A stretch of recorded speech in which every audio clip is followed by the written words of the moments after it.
આફત બન્યો મેઘો શેત્રુંજી નદીમાં આવ્યો ઘોડાપૂર તો ખોડિયાર ડેમ બીજી વાર છલકાયો।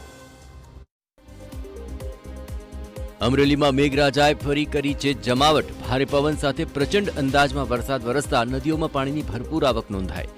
એમ તો કહેવાય છે કે અમરેલીમાં નદીઓ ખૂબ નાની છે, પરંતુ ઘણી નદીઓ એવી પણ છે જે સમગ્ર જિલ્લાના પાણી પૂરવા માટે મહત્વની છે।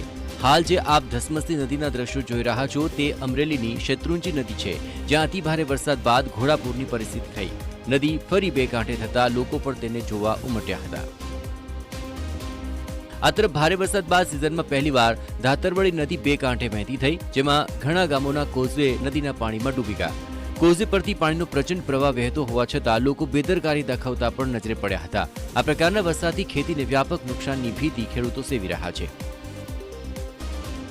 મેઘાની આ તોફાની તાંડવ બાદ અમરેલીનો સૌથી મોટો ખોડિયાર ડેમ વધુ એક વખત છલકાઈ ગયો છે। આપણે જણાવ્યું કે ગીર જંગલ વિસ્તારમાં મેઘો આક્રમક અંદાજમાં વરસ્યો હતો।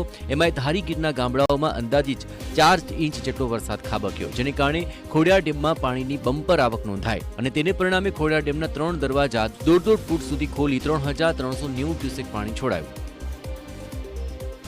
બીજી બાજુ અમરેલી જિલ્લાના વડિયા પંથકમાં પણ વરસાદની ધમાકેદાર જમાવટ થઈ। વડિયાના સુરવો ડેમનો એક દરવાજો ખોલાયો છે। સુરવો ડેમના એક દરવાજો 1 ફૂટ સુધી ખોલી મોટા પ્રમાણમાં પાણી નદીમાં છોડાયું। ડેમના દરવાજા ખોલાતા નીચાણવાળા ગામોને એલર્ટ કરાયા છે, સાથે નદી વિસ્તારમાં અવરજવર ન કરવા તંત્રએ અપીલ કરી છે।